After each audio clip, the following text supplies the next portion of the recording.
they had a shop at the exit of the bus. As soon as you go out of the bus, you have this small coffee shop.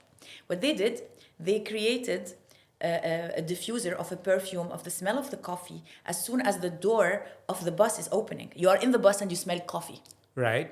So it triggers for you the feeling that you want a coffee. And this is in the morning. So they increased their sales by 30% with this campaign simply by diffusing the smell of coffee on the door of the bus.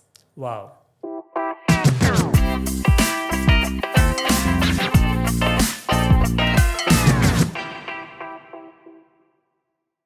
Welcome, Sana, to Marketing Coffee Podcast with Lijo. So it's a pleasure to have you here. I met Sana maybe during COVID or before that? Yeah, during COVID, actually. Yeah, during COVID, right? Yes. So we started to work on a couple of projects called Whoop. And then we moved on. We were in touch. She got involved in a startup. And while talking to her, I realized that there's a huge range of kind of knowledge that she has, which I think I should bring to the podcast. So even before we get started, Sana, just take us through. I know you're in Lutron right now. Yes. Yes, and career which is FMCG, and so take us through your journey so far. Now till here. Sure. First, thank you for having me. It's amazing to be part of your podcast. I watched a couple of them, and what you're doing is fantastic. It's amazing to raise awareness about what marketing is in reality and not just one part of it. Yeah. So thank you for doing this for all the marketeers in the world. Thank you. So in a summary, my career touched upon FMCG, as you said, and in terms of industries, it was mainly in consumer goods in terms of products that are related to fragrances. Mm-hmm. And then I worked for a fragrance house, and then now currently I'm in the lighting industry. I've always been in marketing and sales. This is my passion in any case, so I think it's great to pursue marketing in different industries. And when you work in different industries, marketing is at the end of the day marketing. You learn the ABCs of marketing at school, right. But how do you implement it in different industries? And what are the common points? And what do you learn to take marketing to a higher level? So what I learned through my career is that there's something very important, which is the emotions and the sensory marketing. If you talk about fragrances, or if you talk about lighting, if you talk about the texture of cosmetics, because I work on cosmetic brands, then this is something I developed throughout my career.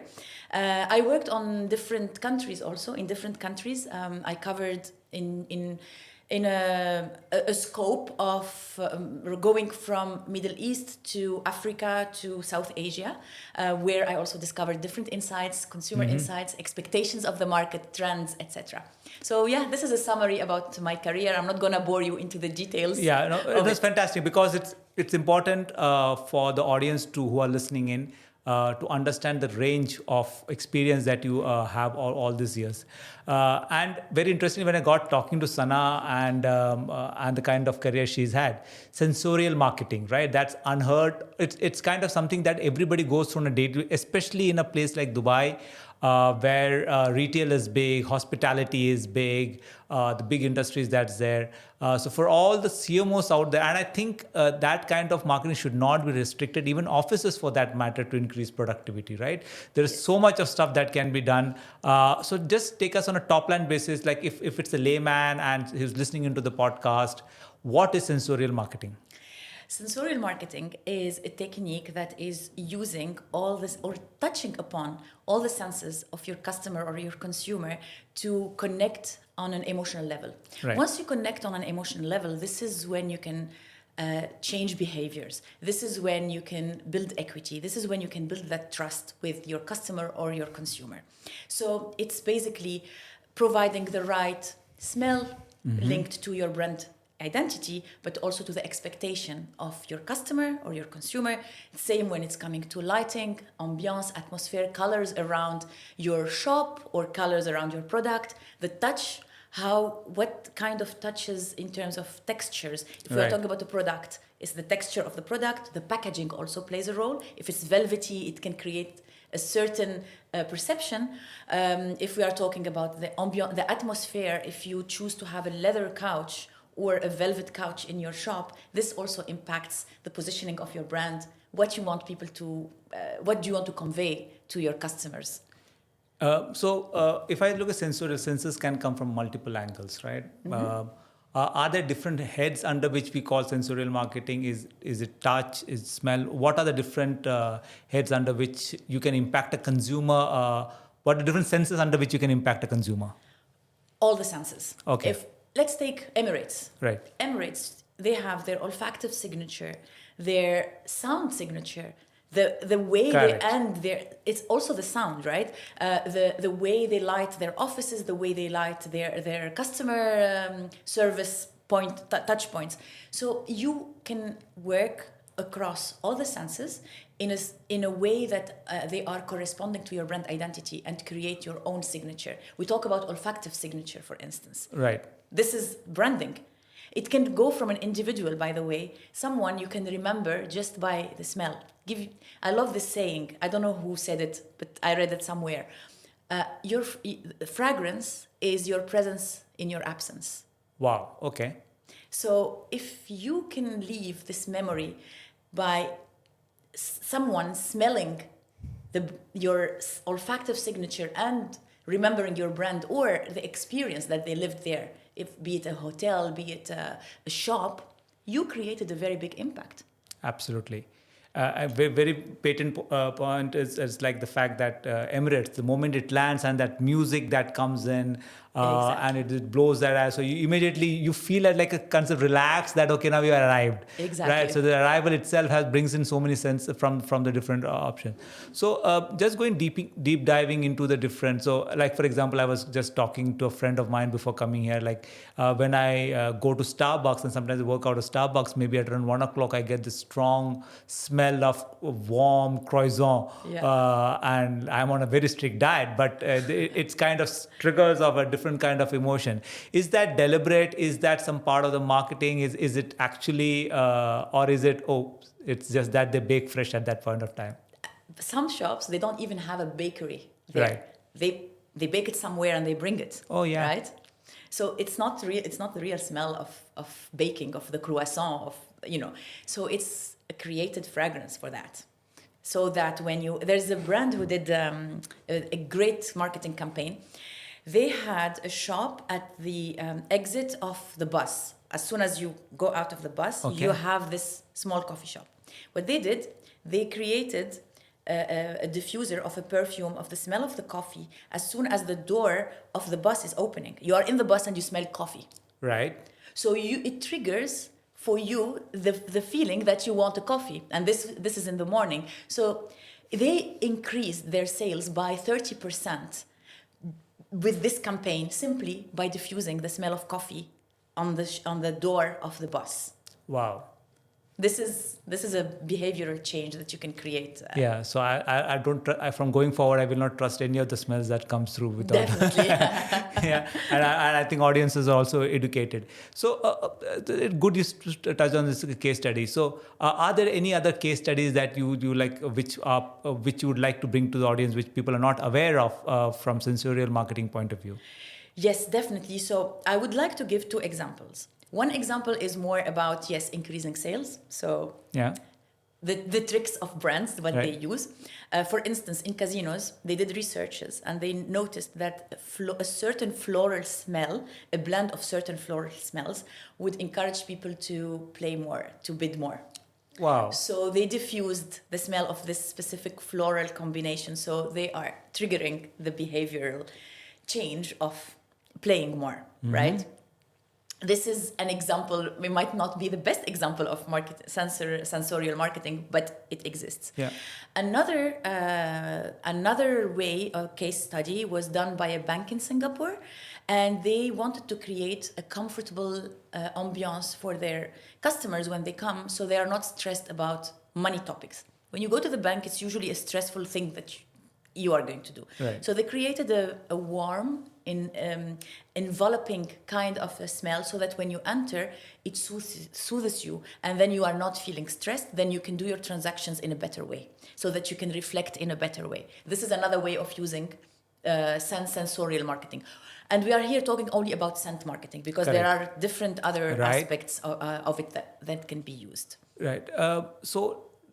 Reaching there, okay, and I'll come to the other aspects of sensorial marketing. Reaching for a scent marketing, is it a lot of hard work? Like, is it getting the right scent? Is there a lot of research? Is there consumer research involved? Or how do you come to the right mix? Yeah, that's an amazing question. Actually, it's a combination of many things. I'll give you an example. I worked on the what is the smell of the future, part of a project with Museum of the Future. Okay. So it's a very vague question. What's the smell of the future? Obviously, you need to put things into a context. So now let's talk about the smell of the future. We are in a Museum of the Future in the UAE. So first you look into what is the context, geographical context, so that you can start getting inspiration from the smells of that region. For instance, here we have the oud, we have the gaff tree, right? We have the dates. So you start looking into the cultural smells that people are used to recreate for them the elements that they're used to. Because you need a familiarity somehow in the fragrance. Right. With a touch of something that is intriguing. So how do you bring the thing that is intriguing? Is through technology, through trends that are happening internationally, to add it to this, to create a smell that is imprinting, intriguing, interesting, and memorable. Right. So this is the way. Also, you have to add the element of what is your brand identity. Right. If you are talking Museum of the Future, it's chrome, silver, right, with the calligraphy. So it's the identity, the rooted in the culture, while looking to the future. Modern, So how do you do this? Right. So example is to take an ingredient that is rooted here, oud, but to create it with a futuristic technology. Right. And add some metallic notes to it in the head notes. Wow. Then you create something that is not common. You never smelled it, but with time, because in the perfume it's a pyramid. You have the top notes that are intriguing, metallic, let's say. Then you have the heart, and then what is remaining, the bottom, after 2 hours, it becomes something soothing and reminding you of childhood, for instance, or of your culture or your roots. Yeah, so for all the brand managers out there, brand guidelines does not limit itself to logo, colors, look and feel. I think that the entire experience, especially if you're working in where there's human interactions kind of a thing. Yeah. So now coming to the second one, which is like Lutron that you're right now, and it's more of lighting kind of a thing. So how does that play a role, and how does the brand play a role in that? Yeah. So before I go into the lighting, which is an amazing also other topic about it, I just wanted to touch base about the importance of fragrance in the scent marketing, not only in the space, because I talked about this olfactive signature of a museum or a hotel, whatever. It can be very important when we talk about FMCG. Right. A very good example I wanted to share, because I worked on that project and it's very close to my heart. Persil Abaya Oud. Right. So this was launched by Henkel when I used to work at Henkel. And I remember that the local team came to us, and they were like, I was in the regional team. So I was not really aware of what is the imprinting smell, what we call. They told us, look, we need to launch something that is linked to consumer insights. Consumers, when they use their abayas, when they enter somewhere, they put it on top of the oud, the smoke of the oud, to have the smell. Right. So the idea was to launch Persil Abaya with the smell of oud. Right. So that you bring the consumer insight into a bottle, into the product. And it was one of the most successful products that were launched in Saudi at that time, like by Henkel team. That's a very, very good example of... Yeah, it's good you say that, because when we worked with Henkel, I worked with Henkel for the Woo project. That was one of the products that they were pushing. And now looking back, it makes sense, right? And that consumer insight that they want, and that entire act of making sure it smells of oud. So I will not go into deep of it, but I'm sure it will be very tricky because oud itself has got multiple facets, right? Multiple smells, and everybody has their tastes and flavor and the likes and dislikes of it. But it was an amazing insight. Now, is there anything else that you worked in your career which kind of stands apart, or do we move on to Lutron kind of? Let's move to the lighting. It's also another intriguing, immersive experience.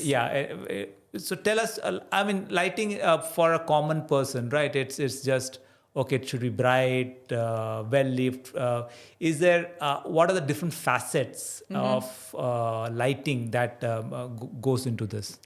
So when we talk about lighting, it creates obviously the ambiance wherever you go. If you go to a restaurant, you can create a certain ambiance and a feeling to it just through lighting, right? And you can play with the lighting in the way it's dimmed, in the way the color is, in the way where it is placed. So there are different combinations with light that can create and elevate the experience of your customer, be it in a restaurant, in an office, in a hotel room. All of these elements are playing a big role in your brand, on your brand identity and how you want to position it. And it also plays a role in your ROI, and I'm going to come to this later. Okay. So now suppose I am a restaurant owner, for example, or setting up an office, or I'm an architect or an interior designer, and there are so many out there. What are the steps I should look, or what are the things, checkpoints should I have? And because rarely do these people have a marketing manager who thinks consumer insights, right? Who looks at they are pretty much related to the very dry architectural part of it, right? What should be, from a consumer standpoint, should they look at before deciding how the ambient should be? What should go into lighting? So before I answer your question, do you know that there is a profession called lighting designer? Okay. So lighting designers are the ones who will be looking into all the details. If you give a brief to a lighting designer about your brand, your positioning, what you want to achieve with your restaurant, they are going to be able to give all the technicalities in terms of where to place the light, how to dim it, which color, when. Also, we talk now about the human-centric lighting, HCL. This means that the human is at the center of the design you are going to do with your lighting. What does this mean?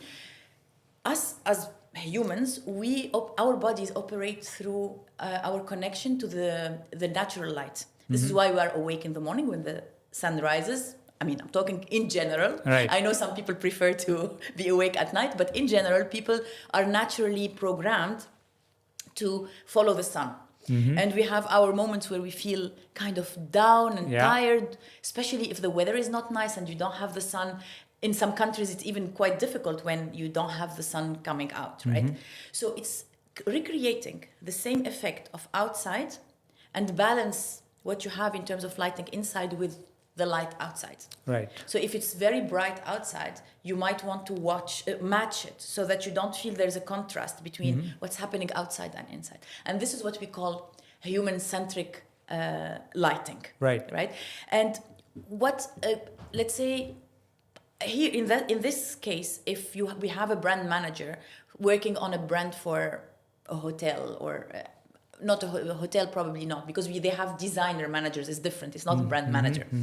So if you talk about the lighting in a restaurant, you will want to think about what is your positioning. Is it more about warm atmosphere? Is it party? Is it... And what I want to add here, it's lighting can provide you the flexibility to be a versatile space. Okay.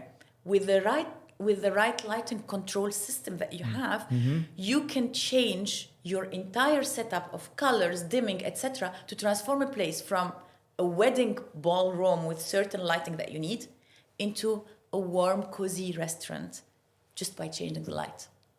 Interesting. So I will not wait too long to ask the ROI question because, and I'm sure that every listener wants to say, okay, now this seems like a lot of work, right? Yeah. Is it worth it? Will I get the return on investment that I make in terms of making sure that this all the sensory parts as sensual marketing is working? So how do you make sure there is? In my mind, it's kind of getting very clear, and I'm sure Yeah. there is a direct benefit. But I want to hear it from the expert. How do you get the ROI out of this? Well, so the ROI comes from the versatility of the space that you have. Let's say you are in a hotel. You have rooms. Usually you can use them just as a meeting room. Then you have a certain lighting that you need for meeting rooms, and that's it. But your meeting rooms are going to be used, let's say, only during the day. Right. But what if you have a huge ballroom that during the day you are splitting into small rooms, and then you have a wedding in the night? You don't use the same kind of lighting. Right. You have to change the lighting, right? There is also a way of what they call the entertainment lighting. What does this mean? If you want to create a concert, then it's going to be more on the reddish effect. But if you are not prepared, you don't have the infrastructure to change with just an app. This is what exists now with Lutron. We have a product called Athena. You just go on the app and you can change the spectrum of the colors from blue to red to whatever you want to match the event that you want. Which means that your space, you can use it into so many you can rent it to so many different kinds of event that you are not stuck with only one. Like you see here, we have a certain lighting because we are doing a podcast. Correct. Let's say now we want to have a meeting with a presentation where we need bright lights, etc. If you have the lighting infrastructure and the back end that allows you with just the tip of your finger to go on an app and change it to bright, and you have probably fixtures here, then you can, and then you decide to make it as a warm place where you put many other tables because you are renting it for a cocktail, let's say. Yeah. So very interesting because it looks a lot of technology behind it, right? Yes. Considering that there's a lot of technology behind it and there's a lot of manual intervention to make that there, do you think the big word in now, AI, will disrupt the way sensory marketing works? Definitely. With data collection now, we will be able to predict even the behavior, the expectations. We will be able to do programming that is faster and easier because we know, depending on the temperature, depending on the lighting, AI is definitely going to be there. This is not specifically AI, the example that I'm giving, but the sensors are playing a big role. For instance, I'll give you an example of another technology that we have at Lutron. Not to seem like I'm promoting. No, it's not, because that is not the intent here, but then it's about learning Exactly. So these are examples from a brand that I work on, and I know. And probably there are other brands who are doing this. Yeah. This one specifically is kind of let's say it's a patented technology with Lutron I'm going to talk about. It's a sensor that can detect the light from the outside, from natural light, with your curtains, your shades, motorized shades. When the light is too bright outside, the shades will close automatically. Okay. So that you save energy inside with the AC. The AC will not go down cooler because then you are maintaining the temperature of the room, right? And then when if there's not enough daylight, then the curtain will open automatically. Everything is automized with motorized shades. And this is all done with a small sensor that can detect. And this is how you create the human-centric lighting, because then everything is automized in your space to create the right light at the right time to make the humans inside feel good, to save also energy. Yeah, and I think maybe I'm oversimplifying. I think experiments can be run at scale through AI and put on different combinations of smell, light, ambience, so many different things, and see what is giving you the most, the best kind of experience, sales, brand experience kind of a thing, right? Which would have been limited by right now a lot of manual interventions and a lot of now data being king. So I think this is going to just open up a different world altogether. So now, besides AI, right? Now, is there any kind of different innovations that is coming in the industry that one should be aware of? And like if somebody's starting off now and they don't want to be like investing into something that is 4 years old, 5 years old, what are the latest innovations that's coming in the overall sensorial marketing industry? Okay, so for fragrances, I can talk about AI because then this is where you can have millions of combinations of ingredients at a very fast, scalable way to Correct. create formulas that would have taken longer Right. with humans. Doesn't mean that it will replace humans. Why? Because this AI is not creative. Correct. We still need the creativity coming from perfumers. By the way, there are only 600 perfumers in the world. Wow, that's it. Yeah, that's it. So perfumers are the artists. They are the creators. They still need to bring the creative part. However, when we talk about fast and scalable kind of perfumes, AI might be able to do it. Right. And to create it. Now, when we talk about lighting, it's already there. IoT is there, but it is taking a different level now. For instance, now you have technologies for the home automation. It's been there. Now you have IoT on a scalable, bigger level when it's coming to building management. If you have different hotels in different countries, you can log in from one single place on a dashboard and you can control all the lights in all these hotels across the world. You can have dashboards to manage your energy analytics and your savings to have a proper ESG, etc. So the IoT is definitely happening in the lighting industry. It's not a technical question. Those sensory marketing is there research? Like for example, in a retail store, for example, when you trigger off a perfume or a smell, or you trigger off some lighting. Yeah. Is there heat maps or mood sensors that picks up, like did people become happier? Is there, how do you check that? Because I mean, otherwise it's just theory, right? Yeah. This is this perfume. Are there sensors that's happening with IoT that kind of picks up what's the kind of consumer behavior that's happening after that? There are studies that are being done on the brain, the neuroscience, neuromarketing. Yeah. Where they make you smell something and then they measure, you have the map of the brain basically to see what got triggered. And there are patents now done by some fragrance houses, like Givaudan, they had the mood sands, for instance, which is triggering certain moods with certain combination of ingredients. So yes, you can definitely trigger moods and emotions through a fragrance. Same with lighting.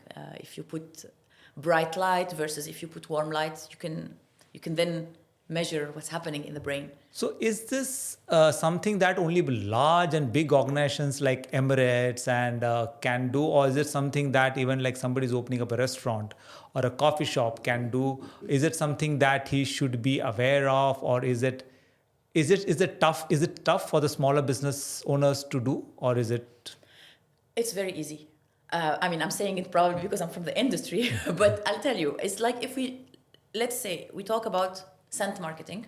There are diffusers. You can either put them in the AC or you can have the standalone ones. The standalone ones are not very expensive.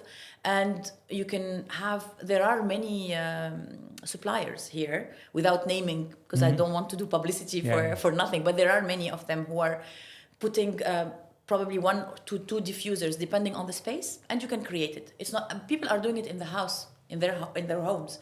So it's not something that is complicated or difficult to achieve, right? When we talk about scent, creating this atmosphere. When it's coming to lighting, is the same. All restaurants, they need lighting. They just have to go to professional people. They have to hire a lighting designer together with an interior designer so that they can create the right atmosphere. And you might want to do cost savings on this, thinking, oh, I can do it myself. And but then the return on investment that you are missing on is big. Because by having the flexible space, by having the right atmosphere that makes people stay longer, or even the shades. By the way, I'll give you a case study. This was I'm not sure, this was a restaurant. I'm not gonna get into the details, right? They had an area that was all glass without shades. It looks beautiful. However, they noticed that all these tables at a certain time frame of the day, people were not sitting there because it was too hot. Okay. So they were missing on selling those tables. Okay. The moment they put shades that are... The experience is gone. Yeah. Then they increased their sales by 40%. Right.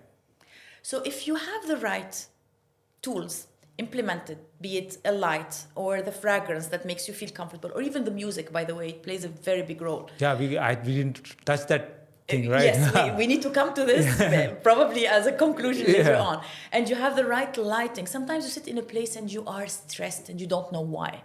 It's the light. The light is not good. Right. So people will not stay and order more and enjoy the moment. So you are missing on your net sales. So it's an investment. I look at it as an asset rather than as spending money, you know. It's not a cost. Yeah. It's an investment, and that's the way we should look at it. Yeah, and I hope the smaller business owners or the larger business owners see that as an investment, because I think it's the sound itself, which we did not touch upon in deeply, because getting the right music, the right ambience, makes a huge difference. I go to gym very regularly, and there are certain times the music just pisses you off. It just brings down the entire entire energy for you to be drained. Like, okay, now I just can't go for another rep with this kind of music. So while we try to conclude this, anything that we are missing, because this very rarely do I go into marketing where I'm so excited, because there's so much to learn more than anything else, and I'm sure I learned so much. Anything while we're concluding this episode? So yeah, to touch upon the music part you talked about, and to your point, I also am a gym rat, so I relate to what you're saying. Les Mills, I don't know if you're familiar with yes, Les Mills. Yes, I know Les Mills, yeah. So Les Mills, the entire concept was created by doing studies and linking the importance of music to the motivation. Right.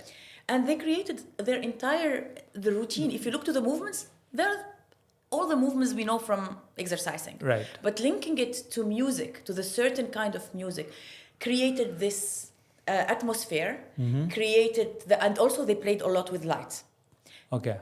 In their RPM class, for instance, they play with the light. Then it created more people engaged, more people motivated, and bigger groups got created, and it became a movement. And all of this is based on music. So yeah, music is also an important element. Yeah. So all this comes together. Just one question: while you did do mention Les Mills, like there are a lot of gyms like F45 who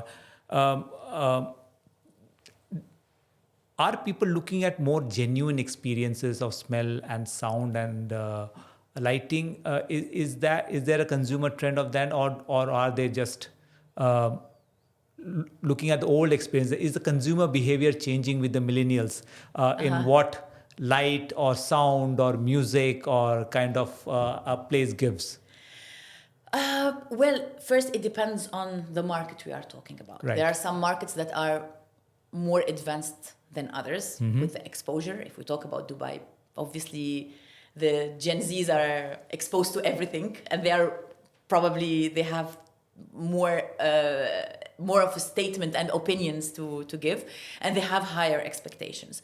I think they might not be specifically on a trend when it's coming to the profile of the perfume, but I think they look a lot into sustainability, environmental impact. So this is the part where it's important to have lighting that is taking into consideration energy saving and automized ways of not having the light open if it's not needed, regulating AC, all of these elements, fragrances that are also not harmful for the environment, that are also not into your face. I think this is the general trend that we see. Yeah, and I think it's constantly evolving. So thank you so much, Sana, for coming on this podcast. How does somebody where's the best way to get in touch with you? You can get in touch with me on LinkedIn. I think that's the best place to reach out to me. Okay. Sana Choyakh. Okay. So get in touch with her on LinkedIn. So all the best, creating amazing experiences. Thank you once again for coming on my podcast. It's been an absolute pleasure. Thank you. Same for me. Thank you for this discussion. Thank you.